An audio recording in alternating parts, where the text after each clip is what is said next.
The wind knew her name. It was a low, mournful sound that whispered through the sparse pines, a name given to her not in love, but in judgment. Orenda, a name that meant spirit, power, magic. On her, it was an irony, a cruel joke spoken by the same mouths that called her the scarred one, the broken gourd, the girl with a face the spirits had soured.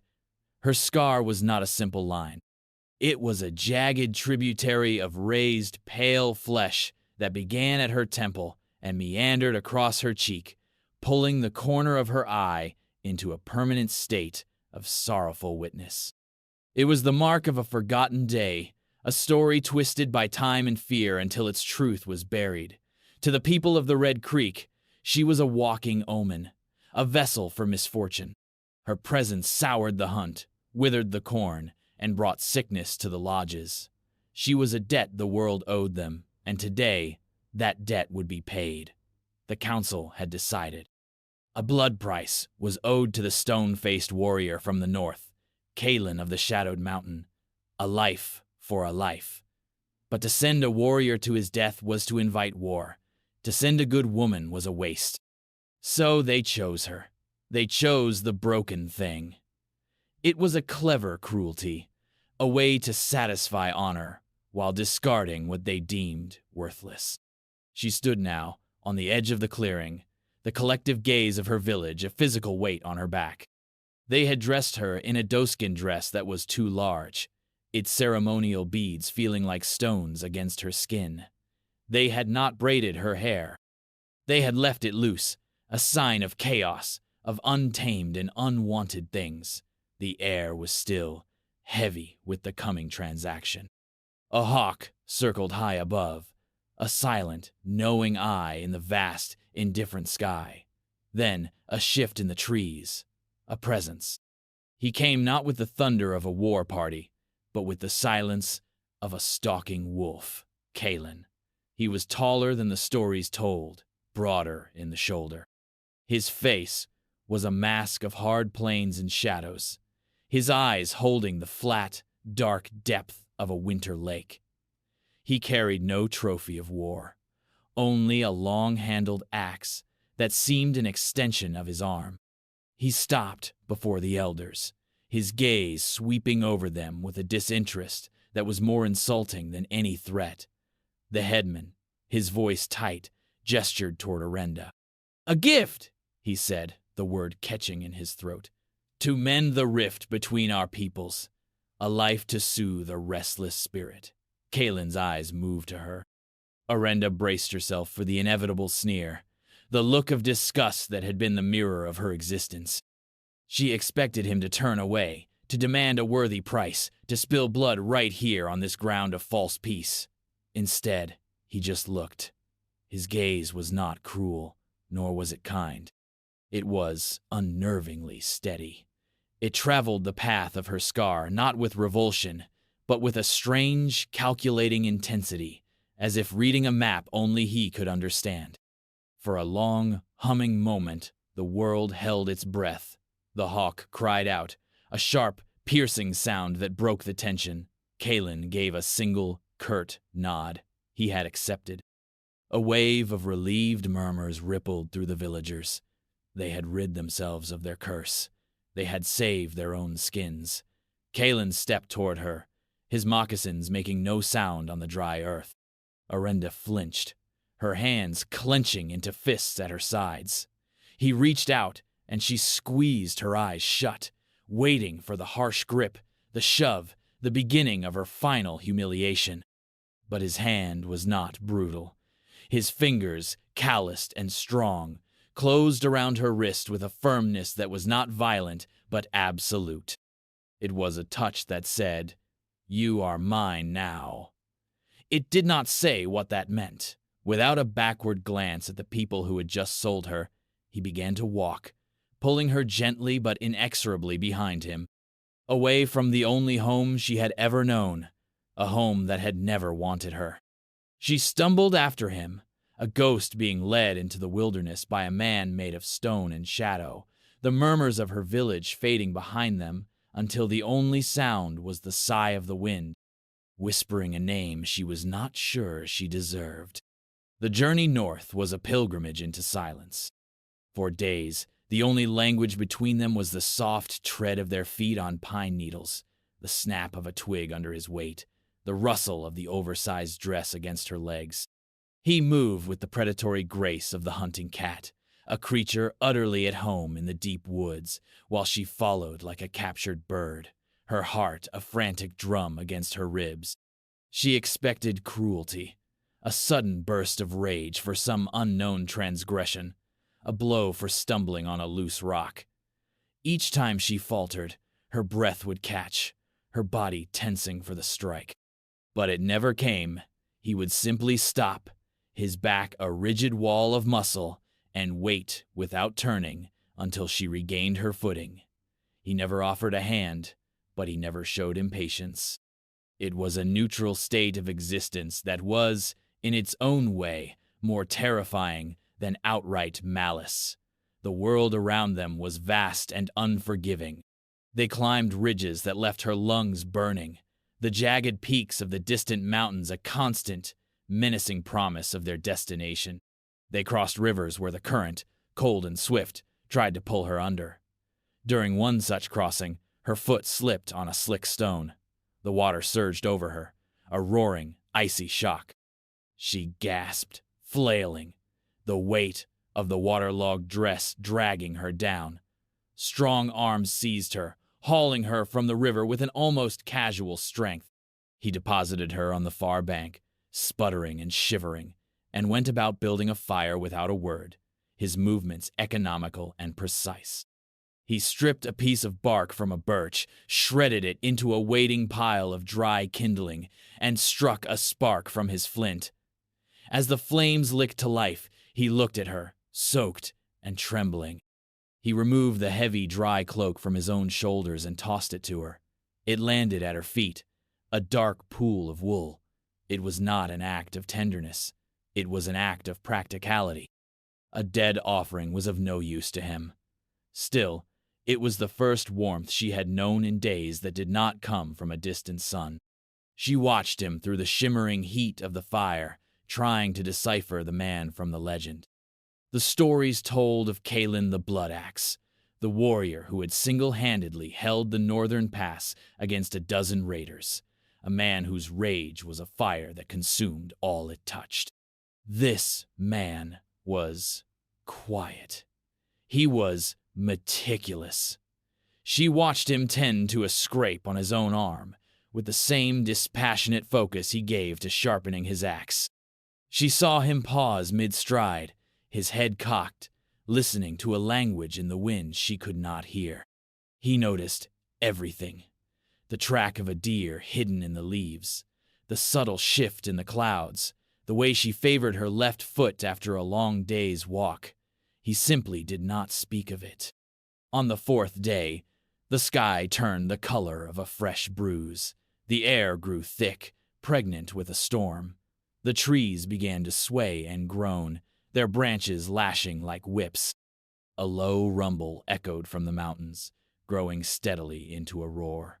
Rain began to fall, first as tentative drops, then as a torrential downpour that turned the world into a gray, streaming blur. Kalin led her to an overhang of rock, a shallow cave carved into the hillside. It was cramped, the air smelling of damp earth and stone. The storm broke fully, lightning splitting the sky and illuminating his face in stark, momentary flashes. He looked like a deity carved from granite, impassive and eternal. Orenda huddled at the far end of the shelter, wrapping her arms around her knees, trying to make herself smaller. The thunder was a physical blow, shaking the very rock around them. She could not stop the tremors that ran through her. It was in that cacophony, with the world seeming to tear itself apart, that he finally spoke to her. His voice was a low rumble, almost lost in the storm's fury.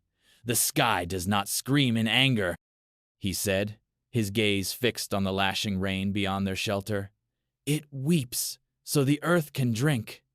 She looked at him, startled. He was not looking at her. He was speaking to the storm, or to himself.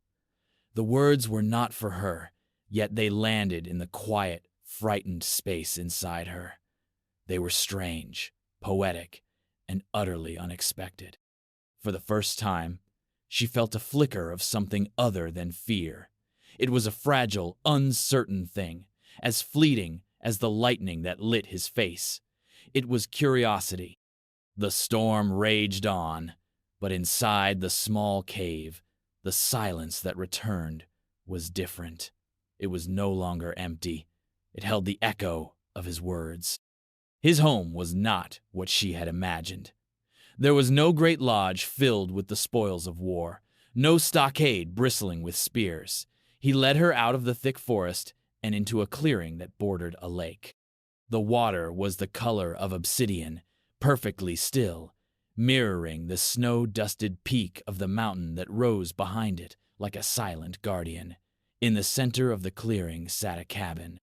It was not large, but it was solid, built of dark, weathered logs chinked neatly with moss and clay. A thin curl of old smoke drifted from its stone chimney, a sign of a fire long banked. The place felt less like a warrior's camp and more like a hermit's refuge.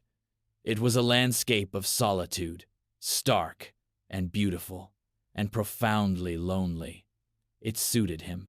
He pushed the heavy wooden door open and gestured for her to enter. The inside was sparse but orderly.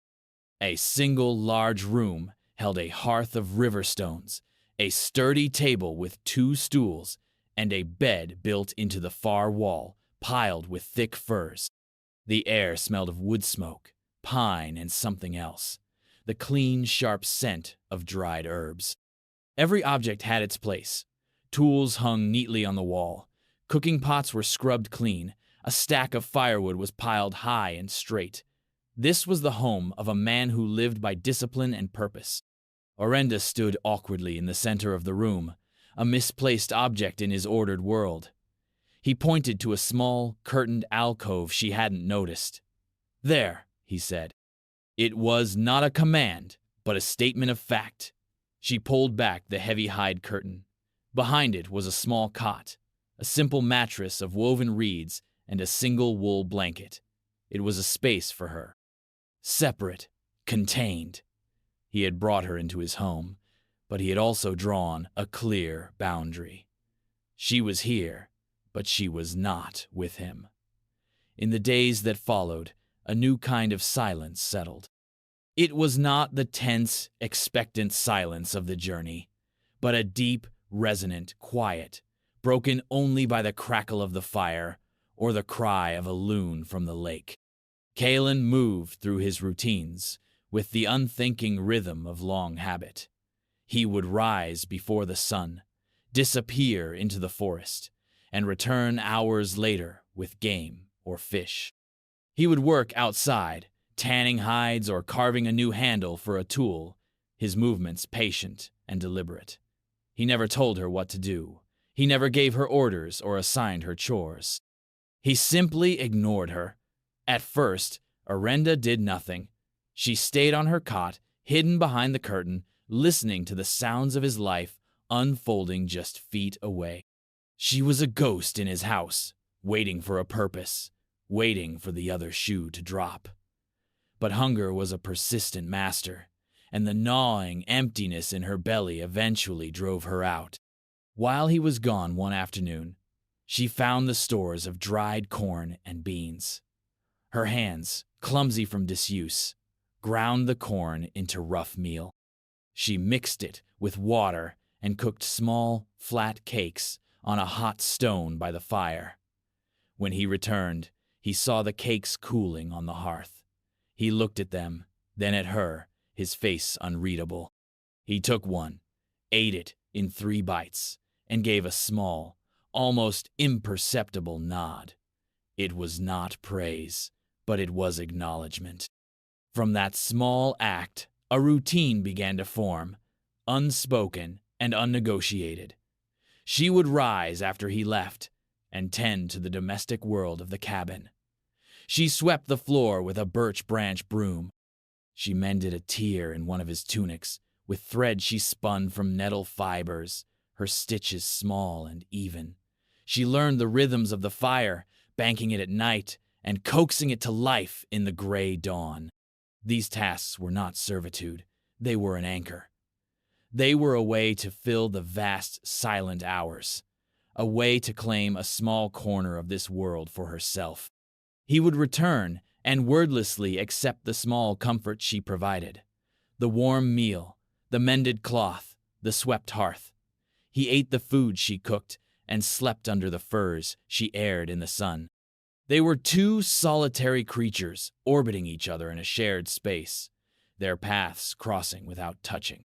She would watch him sometimes, through the window, as he stood by the edge of the dark lake, staring into its depths as if searching for something lost. In his solitude, she saw a reflection of her own. He was as much a cast-off as she was, an exile in his own fortress of silence. The loneliness of the place began to feel less like a threat and more like a shared condition. One evening, the wind died completely. The lake became a perfect black mirror, and the silence in the cabin was so profound it felt like a presence.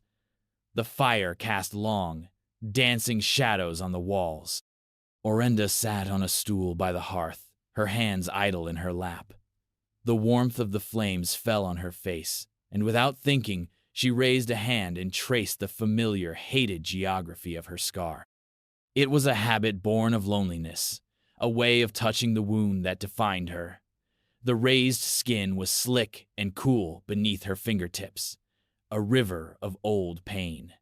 She did not know he was watching her.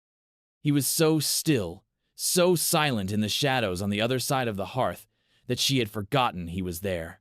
When he moved, she gasped, her hand dropping from her face as if she'd been burned. He rose from his stool and walked toward her. Her heart hammered against her ribs, a wild bird trapped in a cage. This was it. The quiet was over. Now came the cruelty, the comment, the confirmation of her ugliness from this man of stone. She squeezed her eyes shut, her whole body rigid with dread. He stopped in front of her. She could feel his nearness, the heat radiating from his body. She heard a small, soft sound, the clink of stone on stone. She waited and waited. When nothing happened, she dared to open her eyes a crack. He was crouching before her, his large frame folded. He was not looking at her face. He was looking at her clenched fist in her lap. His own hand was outstretched, palm up. In it lay a single stone. It was dark, almost black, and worn perfectly smooth by water. It was an ordinary stone, a stone she could find 1,000 of on the shore of the lake. He did not speak. He simply waited, his hand held out. Hesitantly, she uncurled her fingers. Her palm was damp with sweat. He gently took her hand, turned it over, and placed the smooth, cool stone into its center. Then he did something that sent a shock through her entire being. He closed her fingers around it, his hand covering hers for a brief, warm moment. His touch was firm, enveloping, and utterly devoid of menace. He let go and rose to his full height, his shadow swallowing her. He looked down at her, his face half in shadow, half in firelight. "A stone is not broken by its cracks," he said, his voice a low rasp, a sound that seemed to come from the deep earth. "It is shaped by them." Then he turned and went back to his side of the hearth, leaving her with the weight of the stone in her hand and the echo of his words in the air. She stared down at her closed fist. The stone was solid, real. She opened her hand and looked at it, nestled in her palm. It was just a rock, but it felt like an answer. It felt like the first word of a language she was only just beginning to learn. Later that night, hidden behind her curtain, she found herself tracing the scar on her face again. But this time, her fingers were not filled with self-loathing. They were filled with a question. She thought of a flashback, a memory she had pushed down so deep it had almost vanished. Not of a curse or a bad omen, but of a scream. Not her scream. The scream of her younger sister, small and terrified, as a gaunt, hungry wolf, crazed by winter famine, had cornered her by the woodpile. Orenda, barely a girl herself, had grabbed a heavy branch and thrown herself at the beast. She remembered the blur of fur, the hot breath, the flash of teeth. She remembered the searing pain as its claws raked her face. But she also remembered the wolf turning, yelping, and fleeing back into the woods. She remembered her sister, safe and crying in her arms. A memory of courage. A memory her village had taken from her and twisted into a story of a cursed child who attracted dark things.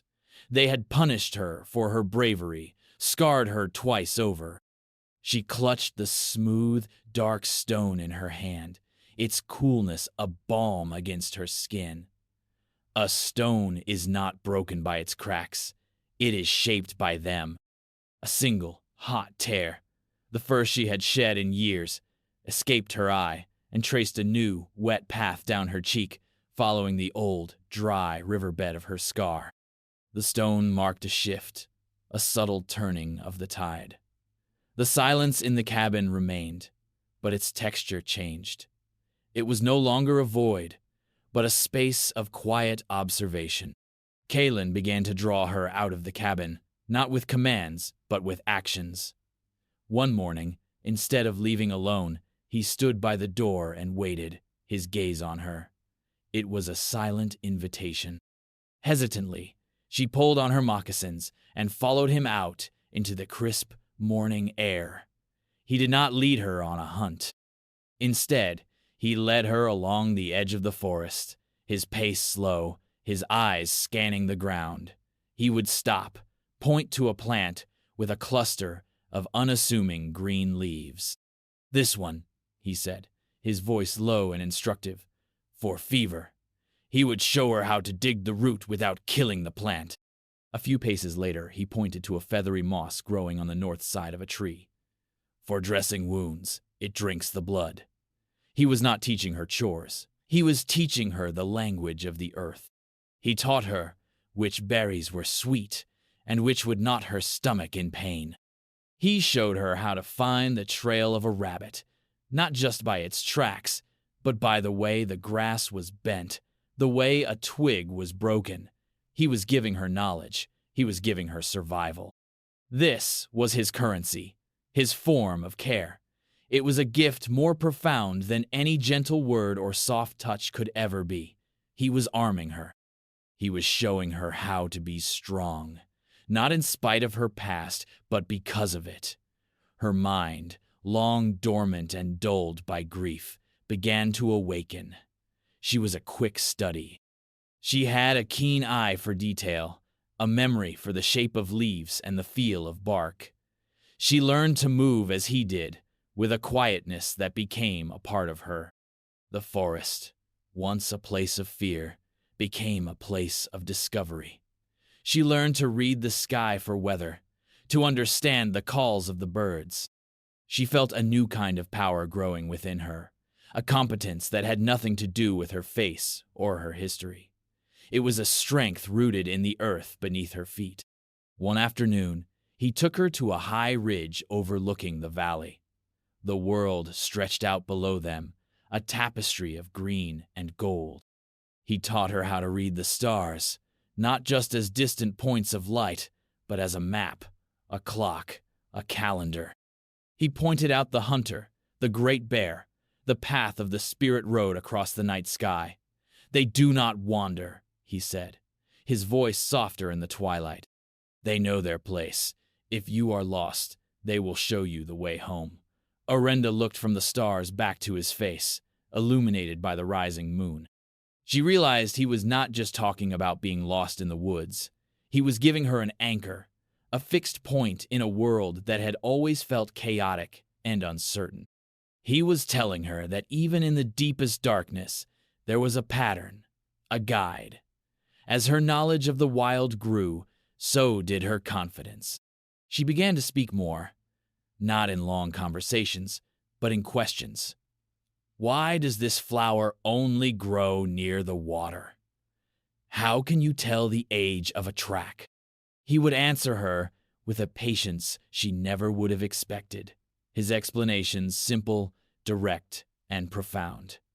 He was treating her not as a burden or a broken thing, but as a student, an apprentice, an equal. A parallel arc was unfolding within her.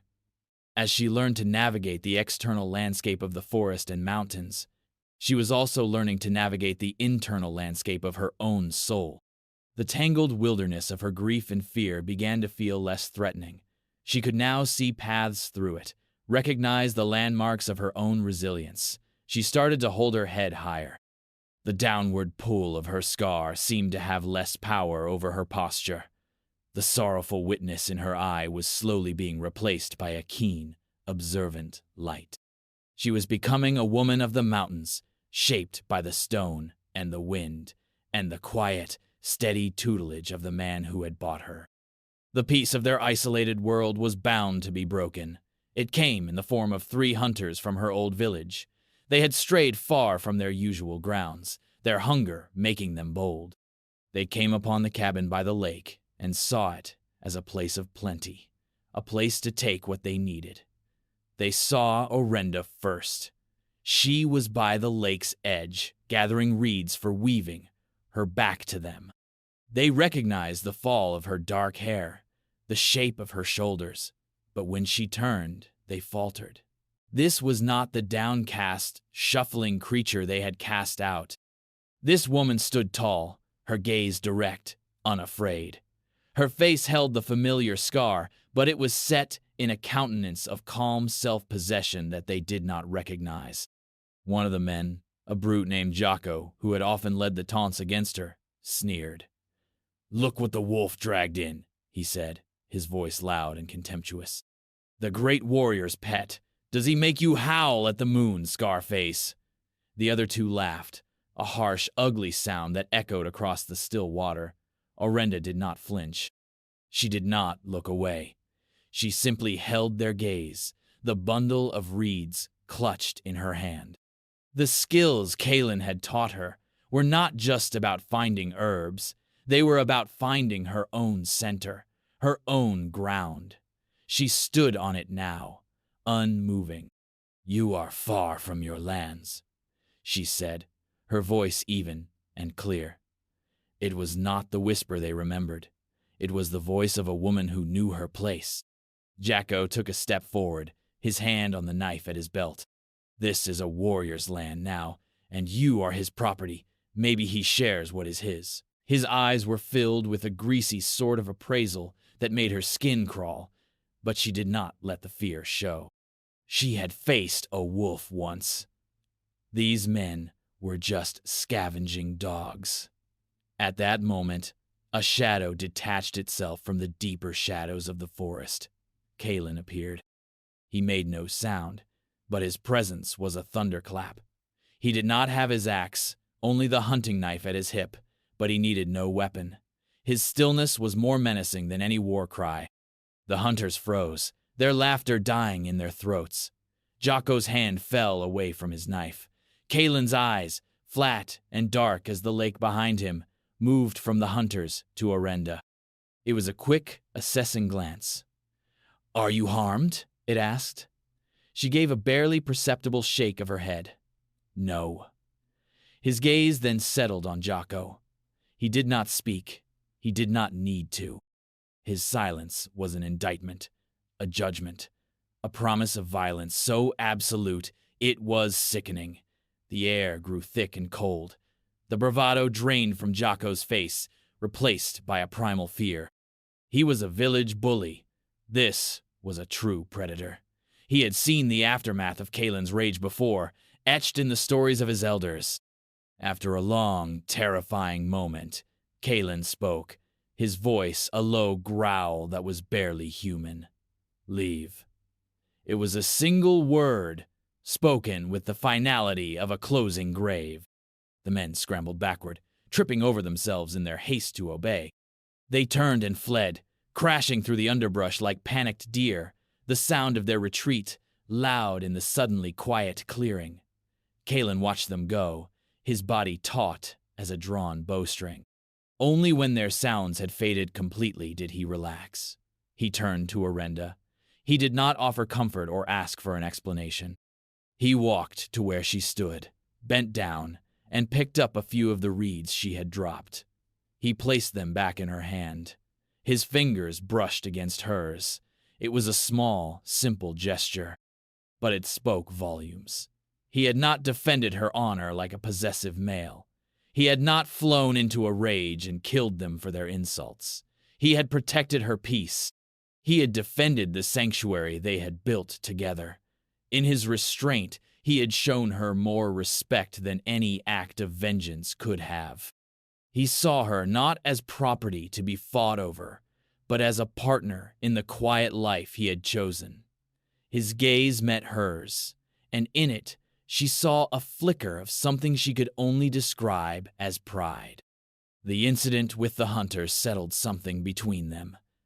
The final barrier of master and offering, of captor and captive, dissolved completely. They were two people, standing together against the outside world. Their shared life fell into a new rhythm, a silent harmony of partnership.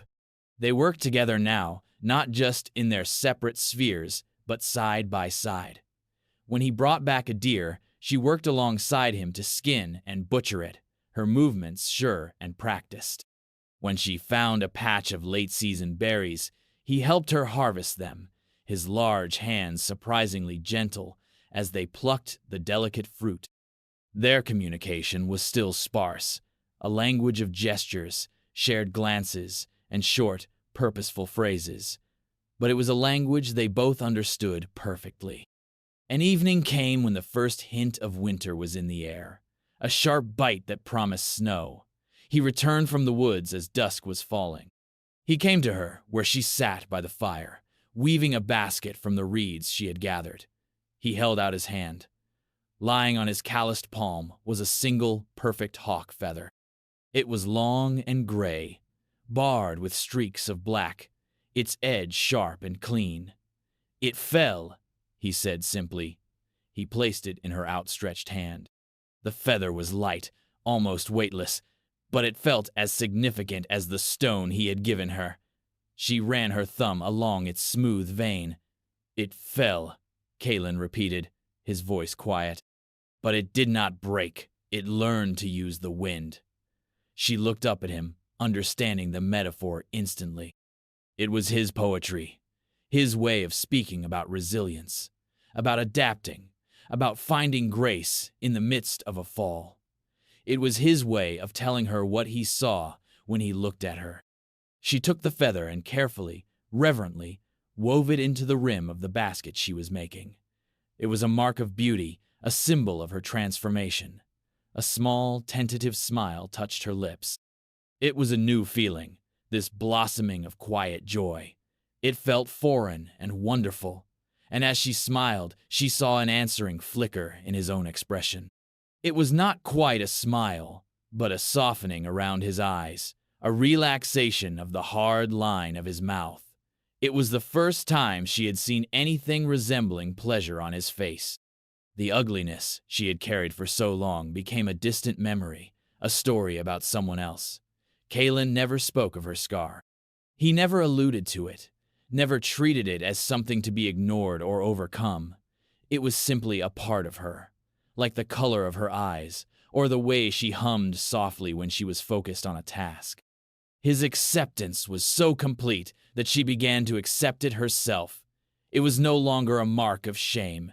It was the map of a journey she had survived. The basket she finished was the most beautiful thing she had ever made. It was strong, symmetrical, and the hawk feather at its rim gave it an air of wild elegance. She placed it on the mantel above the hearth, and it seemed to fill the small cabin with a new kind of warmth. It was a testament to her new life, a collaboration between her newfound skill and his quiet, symbolic encouragement. One night, as a blizzard raged outside, burying their world in a thick blanket of white. She was awakened by a sound. It was a low groan of pain. She slipped from her cot and peered through the curtain. Kalen was on his bed, thrashing in his sleep, his face slick with sweat in the dim firelight. He was caught in a nightmare, his hands clenched in the furs. She watched, her heart aching for him, as he whispered a name, a woman's name, in a voice thick with anguish and loss. In that moment, she understood. His solitude was not just a choice. It was a fortress built around a wound as deep and as scarring as her own. He, too, was a survivor of some great pain. They were not just two solitary people. They were two wounded people who had, by some strange twist of fate, found a place to heal together. The heart of winter came, fierce and unforgiving. The world was a study in white and gray, the lake frozen solid, the trees heavy with snow. It was in this stark, silent season that their bond would be tested. Kalen went out to check his trap lines, a journey he had made 1,000 times. But the snow hid a patch of slick ice beneath it, and a fall that might have only bruised him in a gentler season became something more dangerous. He returned to the cabin just after noon, limping heavily, his face pale and tight with pain. He had a long, deep gash on his thigh from a sharp branch, a wound that was bleeding sluggishly, staining the hide of his leggings dark red. He collapsed onto his bed, his usual strength gone, replaced by a chilling vulnerability. The roles were now completely reversed. He, the strong one, the protector, was helpless. And she, the broken offering, was now his only hope. A tremor of fear went through her, cold and sharp. But then the teachings kicked in. The knowledge he had so patiently given her rose up to meet the challenge. She took a deep breath, the crisp air steadying her. She was not the frightened girl from Red Creek anymore. She was a woman of this mountain. She built up the fire until it blazed, filling the cabin with heat. She gently cut away his legging to expose the wound. It was ugly, torn, and already showing the first signs of swelling. Without hesitation, she went to the herbs she had gathered and dried under his tutelage. She knew what to do. She ground the feathery moss, the one that drinks the blood, into a powder. She brewed a strong, bitter tea from the fever-reducing root. He watched her through half-closed eyes, his breath coming in shallow rasps. She cleaned the wound with boiled water, her touch gentle but firm. She packed it with the powdered moss and bound it tightly with clean strips of linen. He gritted his teeth but did not make a sound. For 2 days he burned with fever. He drifted in and out of consciousness, lost in a landscape of pain and memory. She did not leave his side. She bathed his face with cool water, forced sips of the bitter tea between his cracked lips, and kept the fire roaring against the relentless cold. She took his axe, which felt impossibly heavy in her hands, and chopped more wood from the pile outside. She took his bow, and after 3 failed attempts, managed to bring down a snowshoe hare caught in a thicket. She cooked the meat into a nourishing broth, her hands moving with a purpose she had never known. She was his keeper, his guardian. During the worst of the fever, he spoke again. He mumbled names and places she did not know. He spoke of a fire, of smoke, of a wife and a child lost to a sickness that had swept through his old village. She sat and listened to the fragmented story of his heartbreak, her own heart aching in sympathy. She finally understood the depths of his silence, the reason for his exile. He had not just lost his family, he had lost his world. She placed a cool hand on his forehead, and his delirious thrashing stilled. He mumbled something, his eyes fluttering open for a moment. He looked at her, but his gaze was distant, seeing a ghost. "Leah," he whispered, a sound of pure agony. Orenda did not pull away. She leaned closer. "Rest," she whispered back, her voice steady. "You are safe." On the third morning, the fever broke. He woke up, his eyes clear for the first time. He was weak, his face gaunt, but he was himself again. He looked at her, sitting on the stool by his bed, her face weary but watchful. He saw the empty bowl that had held broth, the neat stack of freshly chopped wood by the fire, the clean bandage on his leg. He saw everything she had done. A long silence stretched between them, filled with a new, profound understanding. He slowly, painfully, pushed himself up onto his elbows. He looked at her, truly looked at her, and his gaze was filled with a raw mixture of gratitude, respect, and something deeper, something that had no name. He reached out his hand, not to take hers, but to touch her face. She held her breath, but she did not flinch. His calloused thumb, so familiar with the textures of wood and stone, traced the jagged line of her scar. His touch was feather light, a gesture of infinite tenderness. "The river," he whispered, his voice hoarse. "The river found its way to the sea." She closed her eyes, and for the first time, his touch on her scar felt like a blessing. The snows began to recede, melting away in dirty streams, revealing the sleeping earth beneath. The sun grew stronger, and the first green shoots of spring pushed their way through the damp soil. It was a time of rebirth, for the land and for the two souls in the cabin by the lake. The winter of their solitude had passed. Kalen's leg healed, leaving behind a long, clean scar of its own, a silent companion to hers. His strength returned, but the dynamic between them had been permanently altered. They were no longer a teacher and a student, a protector and a protected. They were partners, equals in every sense of the word. A quiet, unspoken love had taken root in the space between them, as sturdy and resilient as the mountain pines. It was not a love of passionate declarations, but of shared glances across the fire, of comfortable silences, of hands brushing as they worked side by side. It was a love built on a foundation of mutual respect and a deep understanding of each other's wounds. One afternoon, they saw figures approaching from the south. It was a small delegation from Red Creek. Famine had struck the village.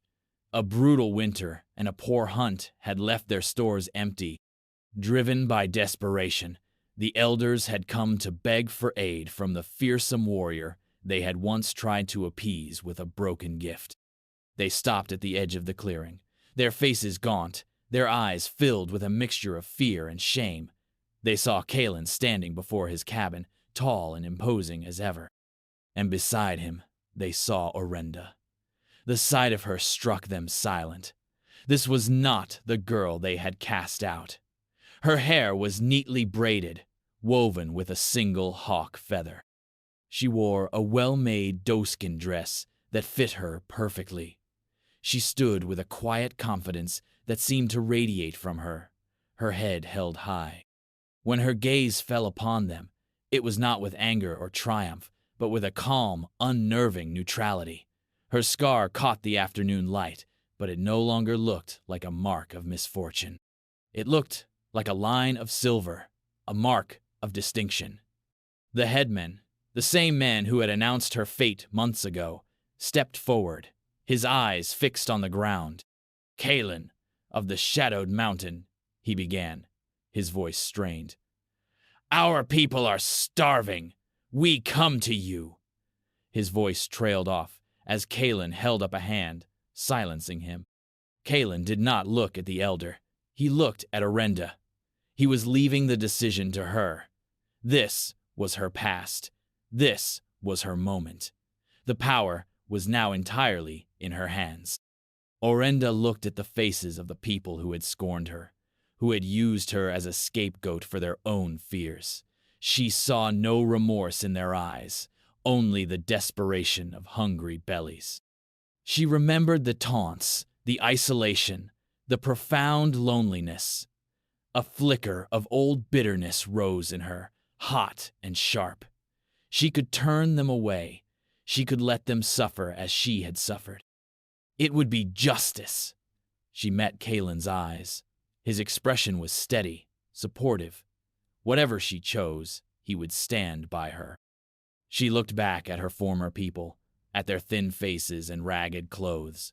She saw not the monsters of her memory, but just people. Weak, fearful people.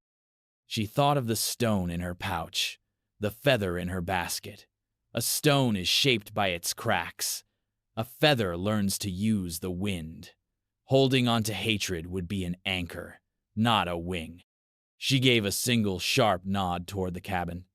"There is smoked fish and dried corn," she said, her voice clear and strong, carrying across the clearing. "It is enough to share." It was not an act of forgiveness. It was an act of grace. It was the quiet, undeniable triumph of a woman who had found her strength not in vengeance, but in her own resilience. The elders stared, stunned into silence by her magnanimity. They had offered her as a sacrifice, and she was now offering them salvation. The shame was a palpable thing, settling over them like a heavy cloak. Kalen watched her, a deep pride in his eyes. She had not only healed, she had risen above the very people who had tried to break her. As her former people gathered the food, Orenda and Kalen stood together by the edge of the obsidian lake. The setting sun bled across the water, turning it to liquid gold. Her scar, the river of old pain, caught the light, and for a moment it shone. It was not a flaw. It was not a curse. It was a testament, written on her skin, to a fate that had been broken, rewritten, and finally redeemed. It is a truth, as old as the mountains, that we are often blind to the value of what stands right before us. We measure worth in smooth surfaces and unblemished skins, forgetting that the most profound beauty is often found in imperfection. True sight is not a function of the eyes, but of the heart. It is the ability to look at the cracks and see not a flaw, but a story. It is the wisdom to know that scars are not marks of weakness, but the poetry of survival etched onto the soul. And for those lucky enough to find someone who can read that poetry, the wounds of the past do not vanish. They are transformed, becoming the very lines that map the way home.